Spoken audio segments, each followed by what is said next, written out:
This is the Morning Drive Podcast from Double T 97.3, getting you ready for today's sports day. 3 of the first 4 games have been at home, so at some point in time you're going to have to venture outside the 806, so that'll start this week. While having a little fun along the way. Always good if you can blame it on somebody else, right? Yeah, sure. Especially some media guy. Sure. Right, some media guy. Catch the show live weekday mornings from 6 to 9 on Lubbock Sports Station, Double T 97.3. Thanks for being with us with Jamie Lent and Jeff McGuire. I'm Chuck Heinz.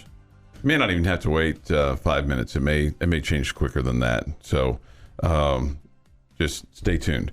The original liner was written, wait 5 seconds. It'll change. Oh, wait 5 seconds. That was overruled. 5 seconds is probably pretty accurate. A skosh too short, probably. So 6? Yeah. 7? Oh, you're chippy this morning. No, I'm just how quickly we change directions on the show is sometimes faster than a guy can blink. Do you like that or not? I'm here every morning, aren't I? You are Mr. Sunshine.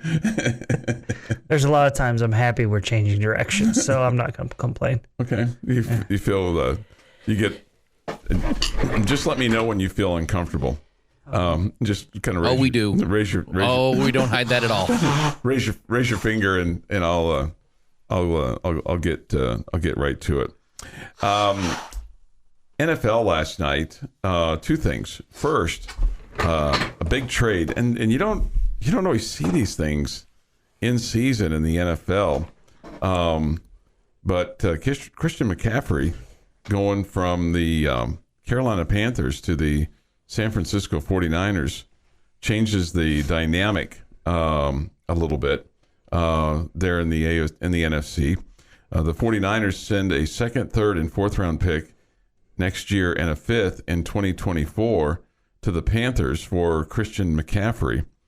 That will give them a playmaker. That will give them really an opportunity to compete for big-time play in the NFC. It gives them, I think, an extra spark. The question is, can Christian McCaffrey stay healthy? He's missed 23 of 33 games between the 2020 and 2021 season. So that is his challenge, is to stay healthy. Now, the Panthers have pretty much thrown the towel in on the season with the dismissal of Matt Rule and the interim coach, and Baker Mayfield's not working out, so they might as well get rid of him and get something for him. I hate this move for the Panthers. I just, for their fans. I mean, you got to give your fans something to want to cheer for. Mm-hmm. A guy that's their guy, that's a good player, and that's fun to watch. And I mean, you're just begging your fans not to show up. And we have nothing for you. We have one player that's marketable and exciting, and we're going to ship him off for draft picks in the future. I don't know. I guess I just feel like you could do this in the off season and give your fans their guy to root for, during the rest of the season. I don't. That's just disappointing to me. Yeah, I guess. And when the Panthers don't have anybody show up, you'll know why. Because you got nothing for them to watch. No, that's fair. They're 1-5 though, and maybe they just kind of look at this and go, okay, can these draft picks help us down the line? We've already made this decision. I get that, but I think you could get them in the off season too.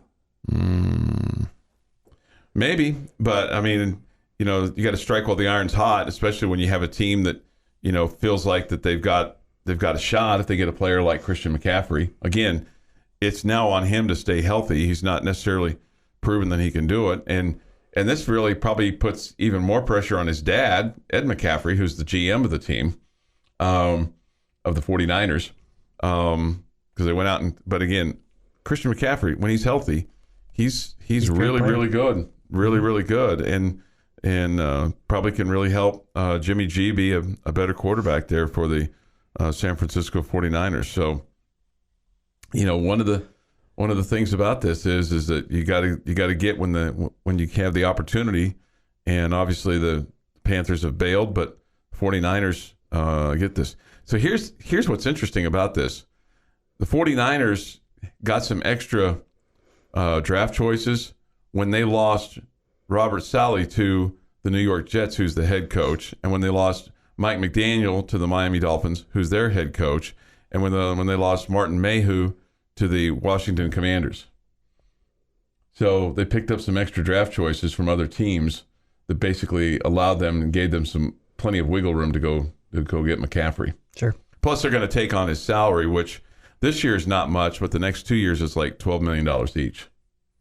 So obviously, it's going to have to pay off for him, and for the 49ers, because of the franchise that they've been, they're a team that has been in the past used to winning Super Bowls, and it's not necessarily about winning division titles or getting the conference championship games. It's getting back to the big game, even though it's been some time since they won one. Obviously, they were there, about 3 years ago with the playing against the Chiefs in Super Bowl 54. Yeah, John Lynch is the GM of the 49ers. I misspoke on that, but let me get where his dad is. Ed McCaffrey. At any rate, but you're right, John Lynch is the GM of the 49ers. 6:21 this morning here on the Morning Drive. So I got a little excited and a little ahead of myself there, Jamie. Sorry about that. I used to really enjoy his dad as a player. Yeah. His dad was a good player. His dad played for Mike Shanahan, and of course the coach of the 49ers is Kyle Shanahan. But at any rate, that was interesting. The other thing from the NFL last night, the Arizona Cardinals come up with a victory over the New Orleans Saints, 42-34. And I heard Mike Gustafson and Aaron Dickens talking about this yesterday on Tech Talk, and Gus brought this up because, I'm reading that he's the head coach at Northern Colorado. Ed McCaffrey? Yeah. Okay. Yeah. It's close to San Francisco.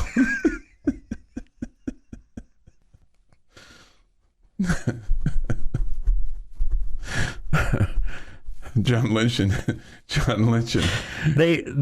Christian McCaffrey have the same body type. They both have 2 ears. I mean, it's easy to do. Sure. It's easy to confuse them. Not always accurate, not always fair. Not usually accurate. Somewhat Hardly ever accurate. fair. Somewhat accurate. Somewhat accurate. I tried it. But totally entertaining. That was totally entertaining. My apologies there. Well, again, to quote, your buddy Matthew McConaughey, it would be cooler if he was. It would be cooler if he was. My buddy. He's my buddy. So anyway, can we start over? No. Nah. Why would we do that? Why would we do that? Why would we do that? Anyway, that would just mean we would be here longer. So. Oh, because you don't want to. You want to get credit for the 20 minutes you've already worked. Is that what you're That's saying? exactly right. Okay, Yeah. Gotcha. Yeah. That makes a lot of sense. At any rate, the Arizona Cardinals win last night over the New Orleans Saints 42-34. And what I didn't realize is that they had lost 8 straight at home going into that game, which makes sense and this is what Gus was talking about yesterday, because they were talking about, hey, Coach Kingsbury's on the hot seat here. It seems like, there have been some national hosts that have called for him to be canned, and, people aren't necessarily happy with how things are going and the collapse of last year and the playoff loss and, documented, failures down the stretch and at other places, including here, frankly, and trying to kind of put all the pieces together and go, and maybe this guy's not the right guy. But then Gus pointed out, it's like maybe part of his problem in Arizona has just been losing home games. And then when you lose 8 straight in your fan base, which is like a whole season when you string it together, and when you have that and your fan base is leaving the stadium every game unhappy, it makes for more disgruntlement, I think, than if you lose on the road 8 straight. Yeah, sure. I would agree. You know what I'm saying? So I thought that made a lot of sense with what Gus had to say with regard to that. And he's a guy that makes a lot of sense. He does. He does. He oozes with sense. It just drips out of him. It drips out of him. I mean, you got to bring the napkins behind him. You sit in the chair behind him. With me, you just bring the mop to clean up the mess. Okay, that's pretty much the pretty much the way it goes. But the other thing that took place yesterday is Kyler Murray and Coach Kingsbury had a heated exchange in the second quarter with Murray telling Coach Kingsbury to calm the blank down with 2:32 to go in the second quarter. The clock was running down, and we couldn't have gotten the playoff that we were going to try to run, Murray said, so we guess it was my fault. I'll take it.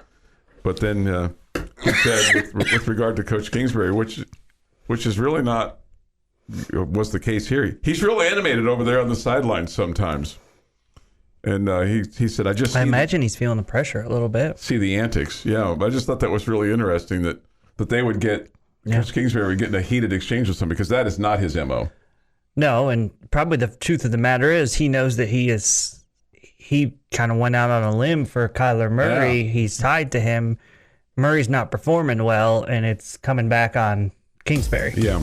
You're listening to the Morning Drive podcast from Lubbock Sports Station, Double T 97.3, recapping the night that was in the world of sports. A little bit later on tonight, we'll have the Astros and the Diamondbacks. That'll be at 8. And then the Rangers playing at Seattle tonight. And also bringing some humor to your day. Was it pretty big? Yeah. I mean, it's impressive? Yeah. Was it fascinating? I thought it was fascinating. It kind of smelled, but I mean. Hear the show live weekday mornings at 6 on Double T 97.3 or on the Double T 97.3 mobile app. Yates Flooring Center chat line is open. Benchmark hotline is open as well. Juan weighs in. He says, atta boy, JL. That's the funniest way to start my day, LOL. I'm not sure which part of what you've said over the last 30 minutes, but I mean, you've been pretty funny already. I don't remember what I said either. But there you go. I'm glad I made Juan laugh. It's a good start to our day. It's a good start. Hopefully Juan wasn't the only one that. Oh yeah. Whether he was laughing with me or at me, I'm not really sure. I think the at is with me, which is again it's my own damn fault. So it just is what it is.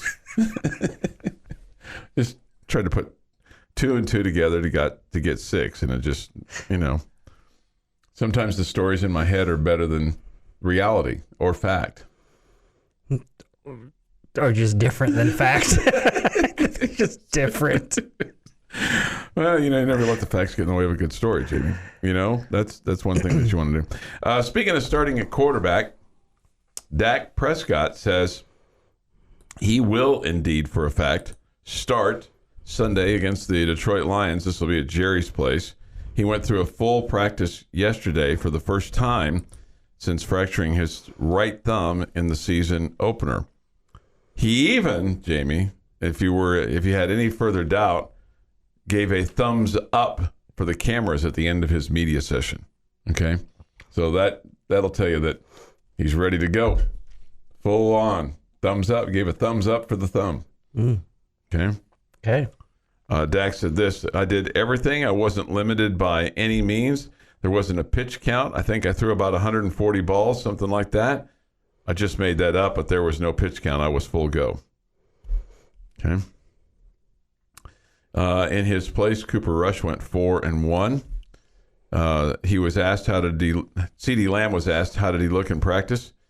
Like Dak, he's back. Okay. So we should have high expectations. Man, if there was any team to go up against, I kind of feel like this is the one, right? If you could pick anyone out of your schedule, that this would be the one, that this should be one that you could really kind of get the telltale sign of how he's doing. Well, I mean, no, I don't know that it's a measuring stick game. Yeah. I feel like it's a good warm-up game. Yeah, it's a warm-up game. Yeah. Not a telltale sign of how he's doing. He's playing probably one of the worst teams in the league. Right, but I mean, if he comes out throwing, absolute darts and looks great and, no pressure and he's able to, you're like, okay, he's back. And then when he has to go up against somebody real, then you're like, okay, that'll be maybe the telltale sign. That's probably a better way to say it. Yeah, I guess we'll just have to agree to disagree on the wording there. The telltale? Yeah. Well, I mean, you're probably right. I defer.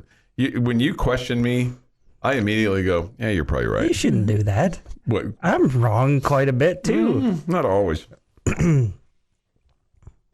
Not always. But anyway, so That's good news for the Cowboys. And Cowboys play at noon on Sunday. And, of course, we'll have the game for you here on Double T 97.3. And kind of see how things go with that. You'll have the homecoming parade tonight. Do you have plans to go to the parade tonight? No. I do not. Okay. I'm not really a parade guy. I hope it goes well, though. But when the Red Raider baseball team wins the national championship, they'll have a car for you and Hacks, I would imagine. I probably will drive, and he will be the one waving. Oh, yeah, no, he likes to drive. He does, but I think he likes to drive. He's the star of the show, so. Yeah, he would definitely need to be sitting on the back of the convertible. Yes, absolutely. Waving, and he'd probably have a megaphone going, "Adios, muchacho." There you go. And that's what the people would want. That's what the people would want. Jamie would just he'd be the driver. Be chilling. You'd probably be flooring it to get through the thing. Get out of the way. And Hack's be like, "Hey, Jamie, slow down, man. Everybody wants to say hi." Everybody wants to say hi. This was interesting news from Oklahoma State. I guess it's where we are in today's world. Brendan Evers, who is a starting defensive tackle, but who has been dealing with, quote, an unspecified injury, said yesterday he'll skip the rest of the year to prepare for the NFL draft. Of course, he put this tweet out that said, "Thank you, Cowboy Nation, for some of the best years a kid could ask for." Ends in a preposition. "Sometimes God has a different plan than the one you originally thought." He is a 6-year player, 26 career starts, 53 career appearances. He wrote that after consulting with his family and Oklahoma State coaches and medical staff that he was going to opt out. He started 4 of the 6 games, appeared in 5, 3 tackles, but did not play against Arkansas Pine Bluff. He was listed as a starter for this week's game against Texas.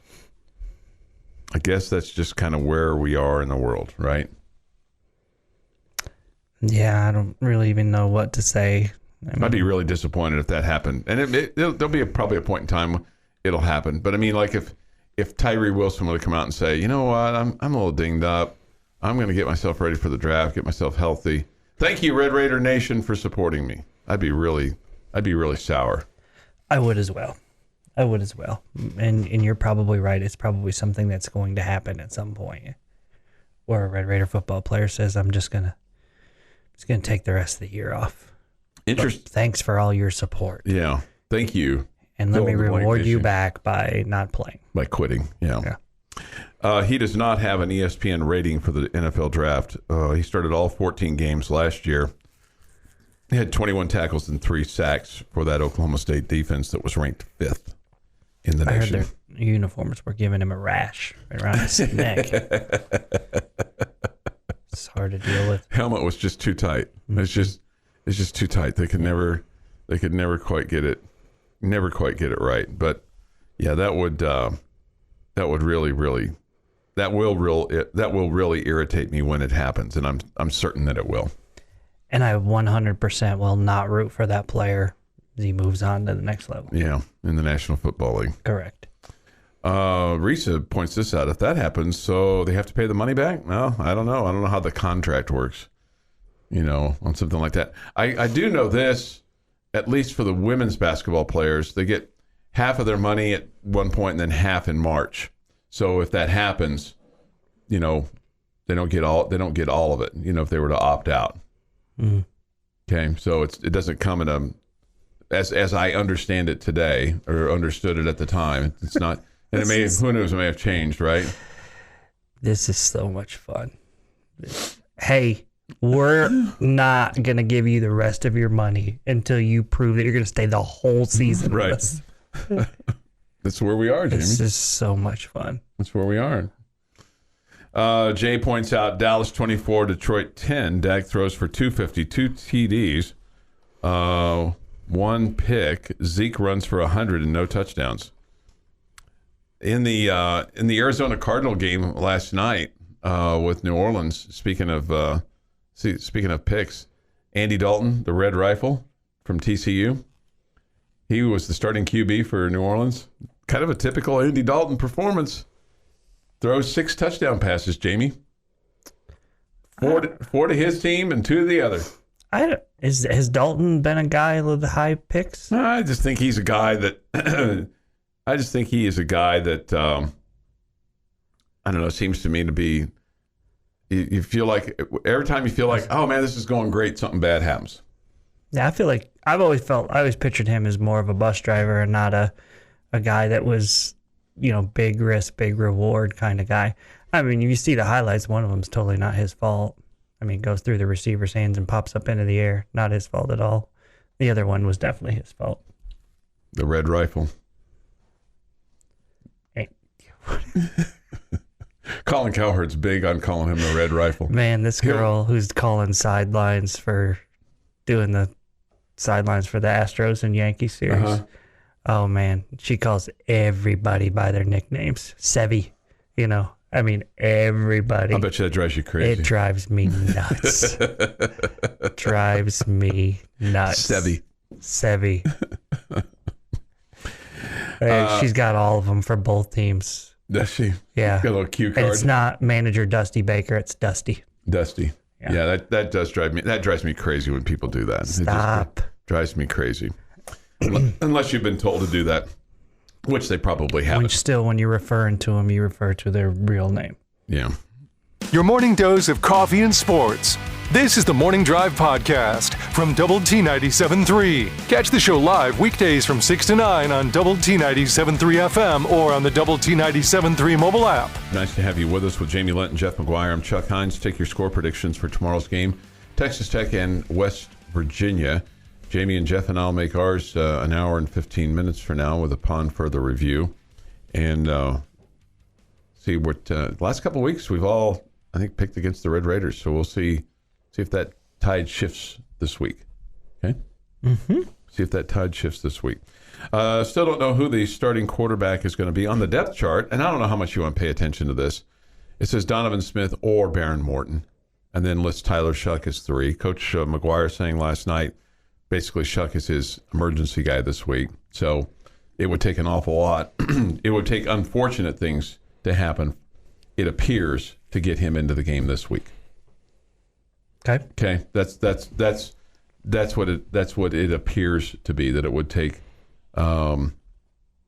basically an emergency situation to get him in there. Here is offensive coordinator Zach Kittley. He was asked the other day how much each quarterback needs to get first-team reps for him to be ready to start this game or really any game. Yeah, I mean, I think it depends, again, on who you play and what's the game plan like. Tyler's a little bit more seasoned, and so, a guy like him probably doesn't need as many reps, as Baron Morton would need. Just a younger, just a freshman out there. He's going to need to see more, and he's going to need more reps. But, yeah, percentage-wise, I don't know if I can give you a great answer there. But at the end of the day, you want to make sure that they're comfortable with the game plan at the end of the day. So whatever that is, that we feel comfortable, running out there on Saturday and we can execute that game plan, that's really what matters the most. He did describe earlier on Monday that West Virginia would be the most multiple of defenses that they would face. Okay. So, I take that to mean complicated or confusing, the attempt to confuse the quarterback with just their different looks that they're going to give you. Doesn't appear to be working. No, it doesn't appear to be working. That's a really astute observation when you look at kind of where they are. But I mean, part of that defensively is in the Big 12 conference. Now, I mean, they may be. Yeah. I mean, they may be the most. I mean, have the different varieties and most difficult to read. All the above. I don't know, but it's not been effective. No, it's not. And what I kind of expected you to say is, oh, okay, well, that leads me to believe that, Tyler Shuck would be the better guy to throw at him, But, when you look at the experience that they always tout with Tyler Shuck, in terms of him being a veteran guy and being the guy that, that doesn't have to do as much in terms of the number of reps and things like that. But, yeah, when you look at West Virginia defensively, their total defense, they're 6th in the Big 12. They're 2nd, though, in rushing defense, but they're 7th in passing defense, which is really what Coach Kittley's talking about there, in terms of the multiples. And then in passing efficiency defense, they're 10th. Meanwhile, the Red Raiders are 6th in passing efficiency defense. They're 2nd in the Big 12 in pass defense. That might surprise some folks. But the reason why they're 2nd in passing defense might be because they're 9th against the rush. Yeah, it's just, that is surprising to me because it feels like in the games that I've seen, it's been pretty easy to throw against them. Yeah, against Tech or against West Virginia? Oh, I was talking about West Virginia. Okay. So my point was the reason maybe why you're 2nd, why Tech is 2nd. Okay, I follow you. My bad. Is because they're 9th against the rush. Okay. But meanwhile, West Virginia is 2nd against the rush and 7th against the pass. Yeah, sure. So makes sense. So, in most cases, right, teams want to establish a run so that they can pass, so that kind of can throw the defense, off a little bit. And look, I mean, we're not talking about just, outstanding defenses here on either side, although, from a scoring standpoint, the Red Raiders are only giving up 29.8 points a ball game. That's 7th in the Big 12. West Virginia, a tick more, 31.3. That's 10th in the Big 12. So the margin between 7th and 10th is not much. But given our history here, we would say, hey, no matter who the coach is, we score 31 points, man, we're going to win a lot of ball games. And the problem has been, the turnovers. You've turned it over too much. Texas Tech is -7 in turnovers. Yeah. That's 10th in the Big 12. And really it's been, it's been a struggle on both sides. Yes. I mean, you're turning it over way more than you want to. You did a better job in the last game. And then you're not getting turnovers. You're not forcing them. Yeah, so that leads me to a comment here from Coach Tim DeRuyter in just a second, because West Virginia is even in turnovers. They've turned it over as many times as they've gotten it, and that's 7th in the Big 12. Here's defensive coordinator Tim DeRuyter. He says, still working on getting more turnovers. It's something we work daily. We talk about the 4 Ps, and one of them is preparation and in understanding our defense so we can play fast, but understanding who we're playing in preparation. It's purpose. It's going on out there, not trying to just make a tackle, but to go after the football consciously. When you pressure the quarterback and get there, going after the ball. We've had some opportunities where we've had some interceptions that were, in my mind, catchable balls. We got our hands on it. We got to complete those. And so just putting our guys in those situations more and more. We start every practice with takeaway circuit and just having that consciousness of going after the ball, attacking the ball all the time. It's got to be part of our DNA. And we're getting closer. We just got to make it more consistent. And then eventually when those balls are on the ground, we got to have greater population so that we get the bounces. We got one out, against Kansas State. And we didn't get it because we didn't have enough guys there, and they did. So it's a kind of combination of all that together. And also just throw in some luck. Yes, no, that's just throw in some luck. That's true. And what I was going to ask you is why do you think that's, if they emphasize it so much, why do you think is it just the luck factor that's missing here, or is it just the extra kind of? Well, you can emphasize it all day long, but if your players aren't doing it. I mean, maybe they're just not good at it. Yeah. At this point, maybe they're not good enough at it. Whatever. Maybe you don't have a team that's kind of has been built into them, and so it takes a little bit of time. But I do think some of it's just bad luck or good or good luck for the opponent. Whatever. Sure. Yeah, and maybe part of it is for whatever reason it wasn't part of their DNA. Although you would think, defensive-minded players that they've always been probably coached or harped at to get the football, but maybe not in the same manner that we're trying here with trying to do the +3, and he talks about putting pressure on the quarterback and going after the football, and even when they're tackling. I mean, you see the really skilled guys in the NFL. I think as they're tackling, they're punching, or somebody else is punching while somebody else is tackling.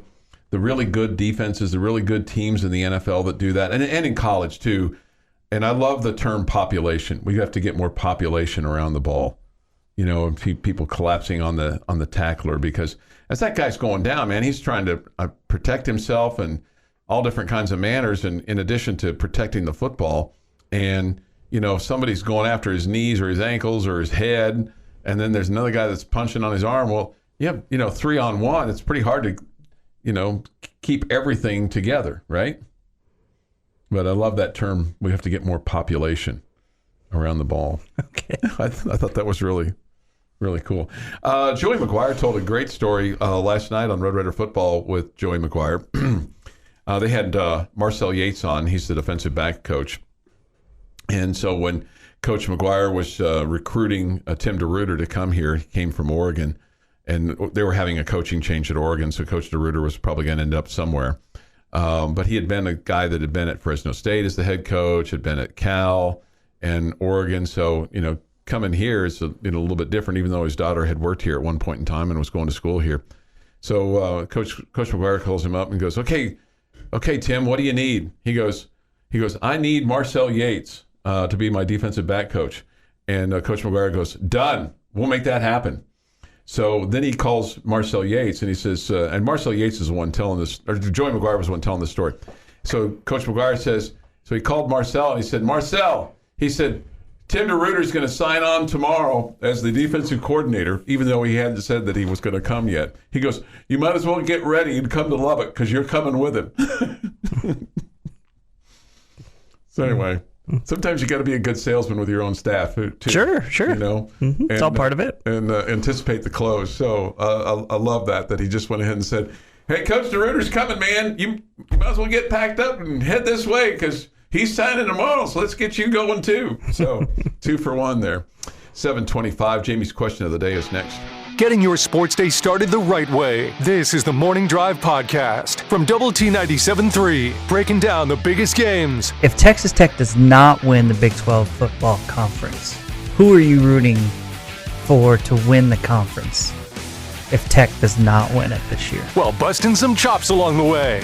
I hold back on sending you stuff. I mean, I'm very, very, very judicious. We spend 3 hours a day, 5 days a week together. Why would we need to communicate during the weekends? Right. Save it for the show. We do. We save it for the show. Tune into the Morning Drive live weekdays from 6 to 9 on Lubbock Sports Station, Double T 97.3. Amy's question of the day on Double T 97.3 is presented by Bizarre Solutions. Call them today for a free cybersecurity audit. Do you have a question of the evening at your house? Like you go home and you say to the missus, okay, here's my question of the day for you, or to your 2 daughters, hey, here's my question of the day for you. Or do they have questions for you? It's pretty much the same one every day for all of them. What'd you do today? No. How was your day today? No. How much do you love me? No. Do you love me? I mean, to the wife, it's like, how are the kids? Mm-hmm. She's got a lot of them. Right. And to the daughters, how was practice? Gave it my full go, Dad. Yeah. I really worked my keister off, and all the kindergartners were just charming today, Yeah. Daddy-o. Yeah. You want to go work again? I didn't know that was even a question. I thought it was let's go work some more. I don't make them. Okay, they have that desire. That's good. I don't make them. I don't want to be that guy. You don't want to be. But if they want to work, I'm here for them. Yeah, we'll go. Let's go outside. Usually that plan is made ahead of time. Okay. Like at the beginning of the week, I'm working with this one this day and that one that day and all that kind of stuff. Have a chart. Yeah, that makes. That would make sense. Split up the time. Yeah. Equally. All right. What's your question of me and Jeff? All right. So question today is where I want you to be in prediction zone here. I want you to predict like that. Who's the pick to click tomorrow for the Red Raiders. Who we're going to be talking about and he had a big day. Oh, he had a big day. He was the key, or he was one of the keys in the Red Raider victory. Well, the low-hanging fruit. Yeah, the easy one would be just picking a quarterback. That would be boring. Okay. Here, and this, you might say, well, he's the obvious choice on defense, okay? But I do think one of their initiatives tomorrow is to put pressure on JT Daniels to force him to make mistakes. And I think in order for you to be able to do that, Tyree Wilson needs to be a factor in that game. We need to hear Brian Jensen calling out Tyree's name or Krishan Merriweather's name repeatedly during the game. Daniels back to pass. Oh, he's under pressure. Oh, here comes Krishan Merriweather. He is sacked back at the 32-yard line. That was cool because he did John Harris in the middle of Brian Jensen there. Right. I wanted to get a little, and then level on the sideline about how excited they are about how Tyree Wilson is playing.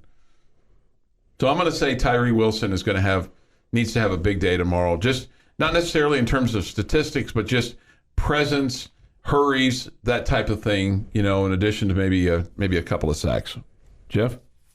Xavier White on offense is going to lead you in receiving, and it's going to ignite what you've got going offensively to take care of business. That's disappointing. By both of us? Jeff stole mine. Oh, Jeff stole Yeah, yours. I think Xavier's just I think he's about to take off. Okay. I really do. So, and I've seen the secondary of the Mountaineers. Mm-hmm. I think Xavier's going to have a huge day tomorrow. If I was going to pick another wide receiver, I like the emergence of what we've seen from Trey Cleveland. Okay, I feel like his he's name came through my really head. trending in the right direction. Mm-hmm. We just need to get him some points after we get a big catch from him. He's doing some great work, and then we don't reward him for that. Yes, right. And Coach McGuire has pointed that out. No doubt. I have a feeling Miles Price is going to be a factor tomorrow.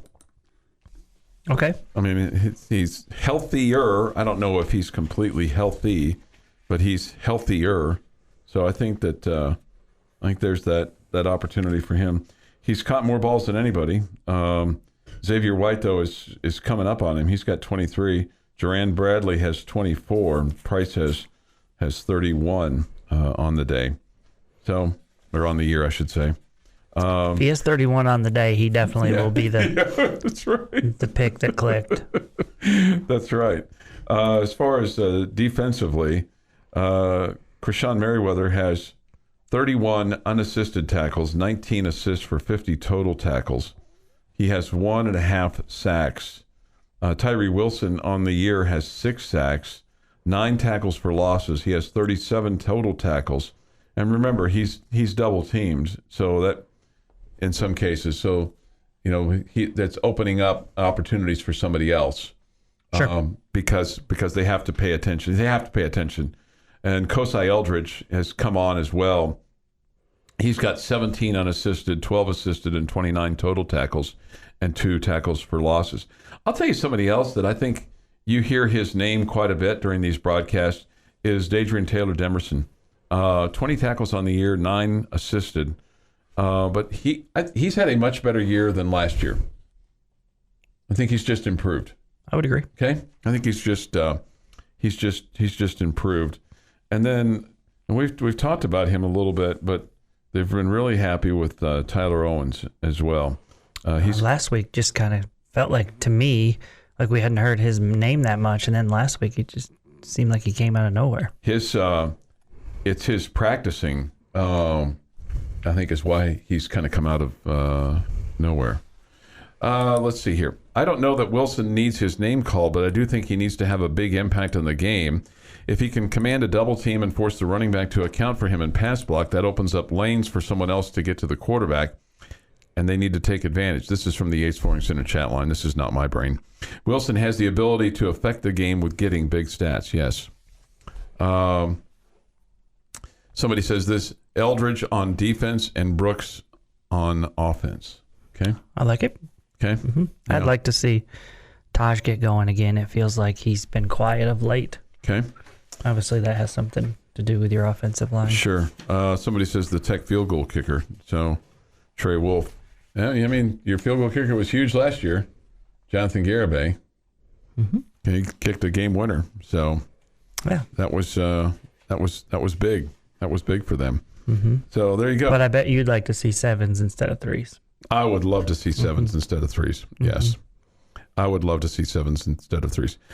Somebody that you're going to have to account for from a West Virginia standpoint in addition to JT Daniels, their quarterback, or their two big receivers, Bryce Ford Wheaton and Caden Prather, is their running back, Tony Mathis.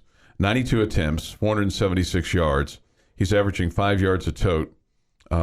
This is on the total gain standpoint. He has 5 touchdowns on the year, and his longest was for 37 yards. C.J. Donaldson, 56 attempts for 389 yards, and his longest was 82 yards. So don't want to let him get loose. So they can run the football, and Tony Mathis is a guy that can be a problem. Yeah, I think they have 2 quality backs. Mm-hmm. And then I think they have 2 quality receivers as well. Yeah. So they pose, a really good challenge with what they do on offense. It's their defense that's a struggle.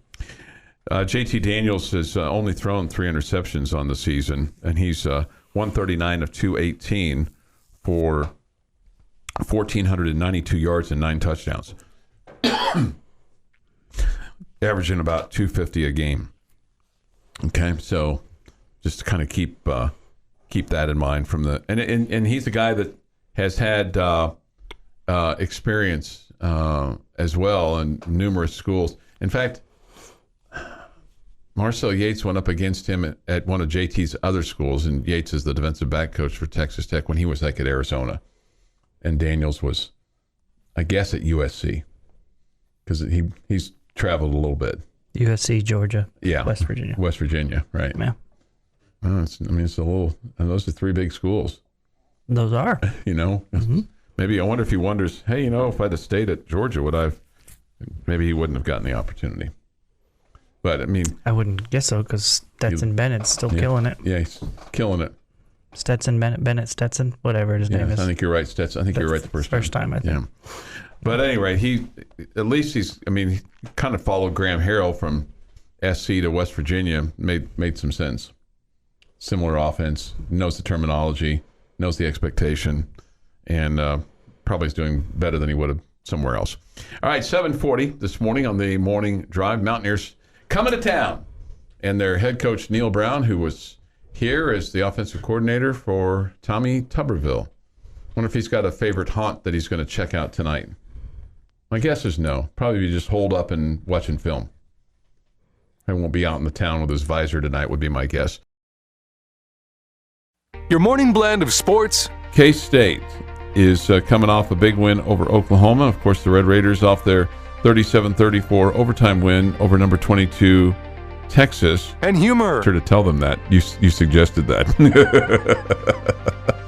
And, of course, that got a big laugh. This is the Morning Drive Podcast from Double T 97.3.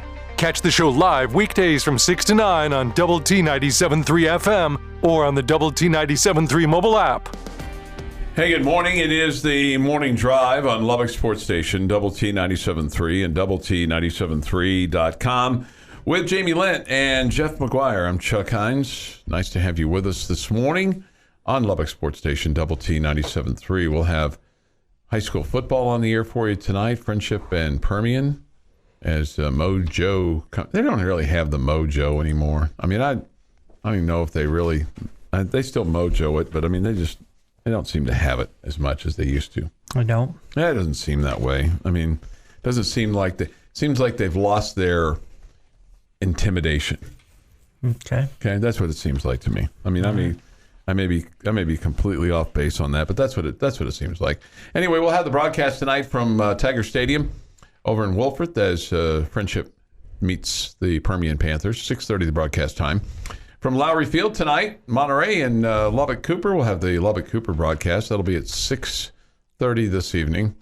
Monterey is winless on the season. I have a sneaky feeling about this one. Okay? I have a sneaky feeling. I have no skin in the game in this one whatsoever at all. I'm just going to tell you this. Do not be surprised if the Columbia Blue wins tonight over the red and black. I will be surprised. Okay. I will be surprised if that happens. Okay. So I'm just telling you, I just kind of feel it, Jamie. Just kind of feel it. What exactly do you feel? What part of Monterey's game do you think is going to take advantage of Cooper's game? I think the Monterey defense is better than what people think, and I think that if the offense can keep from shooting themselves in the foot, that they have a shot. And by that I mean turnovers. They had a blocked punt last week. They had a couple of fumbles. So I think it's about taking care of the football, TCB. Okay. So that's I just have this feeling. I just have this feeling deep inside of me that Monterey will win tonight and Lubbock Cooper will be sad. So that's kind of what I feel tonight. Okay. And then Coronado plays at Abilene High tonight, and I think the Mustangs, after winning last week in Amarillo, okay, I think they're going to be back in full speed. Okay. Okay. How about that? So there you go. There you go. The Red Raiders will play tomorrow afternoon, 2:00 kickoff from Jones Stadium. Of course, we'll have the broadcast for you. Our Optimum Game Day Live coverage presented by United Supermarkets begins at 7 a.m. What's a big key in this one, do you think? Slowing down those wide receivers. Okay. I think pass defense is a big key. Okay. West Virginia's 3 up, 3 down. Red Raiders 3 up, 3 down. Tech, of course, has lost their last 2, losing to Oklahoma State by 10 on October the 8th, 41-31. Bowed to K-State, 37-28. As you look back at those 2 games, is the K-State one the one you go, man, really had a shot to win that game? Is that the one that you kind of look at, or do you look at Oklahoma State? You were up 8 in the second half against Oklahoma State. Yeah. So, I mean, if I was picking one or the other, I'd probably go with that one. Okay. West Virginia's coming off of a big win over Baylor last Thursday, in which they won 43-30. Before that, they had lost at UT 38-20. That's the only common opponent so far, because it just showed no life in that game against Texas. Right. Just no life. Because I think it was very surprising that they won against Baylor. 100%. You know, I think it was very surprising, just the whole. And they were down most of the game in that one. Just the whole way that they. The Baylor West Virginia game and the Oklahoma State TCU games, those games mirrored each other, in my opinion. It felt like Oklahoma State was in control for the whole game in Fort Worth, and it felt like Baylor was in control for almost the entire game in West Virginia, and then both of them found a way to lose. You know, and I'm sure that Baylor would say, man, that the hit that knocked Blake Shapen out of the ball game, their quarterback, that was a turning point for that Baylor offense, clearly. I remember after they lost him and after the next few possessions, I was like, man, this young guy, he makes solid decisions. He doesn't look pressured by the moment. It doesn't look too big for him. He's making solid decisions. It also helps that he has all the time in the world. Yeah. Okay. Mm-hmm. Because Baylor's offensive line gives him so much time. And, you know, he looks calm and collective, and the moment's not too big. And then on the last 2 drives, he looked horrible. He looked horrendous. Like the moment did get too big. As soon as West Virginia got the lead and Baylor was trying to come back, or he got it tied, I think. I mean, he looked really bad after that. He went 7 of 14, 95 yards, threw a touchdown, threw an interception. The interception didn't come back to haunt him.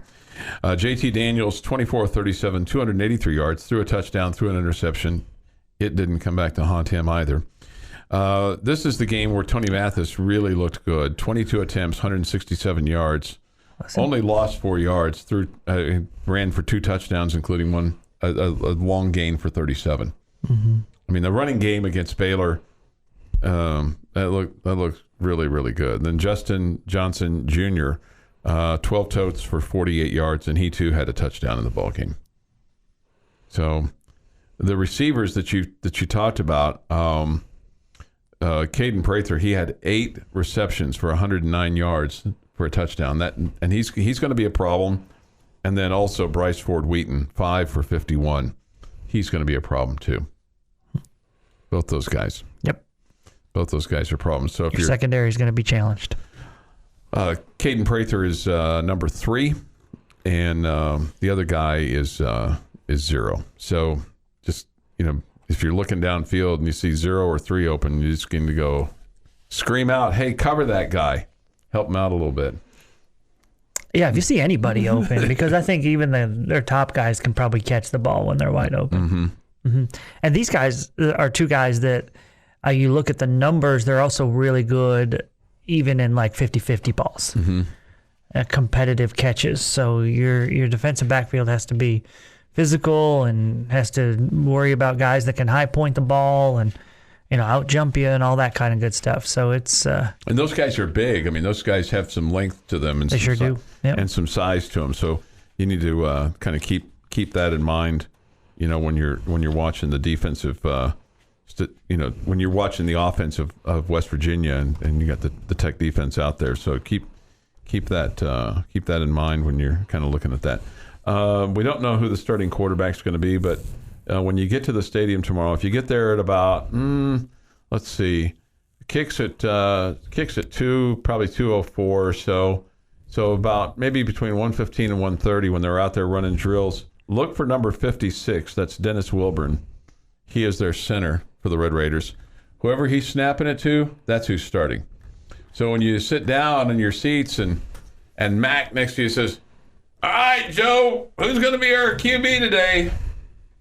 All you got to do is just look down and look for 56 and see if he's snapping to 2. Baron Morton. Baron Morton? Really? How do you know that? Little birdie told me. Inside information. I got a guy, okay? Let's keep that in mind. Just look for 56. Whoever he's hiking it to, that's who's starting. 8:10 this morning here on the Morning Drive. It's that elementary, Jamie. Okay. You've been listening to the Morning Drive podcast from Double T 97.3. For more from Lubbock Sports Station, go to doublet973.com.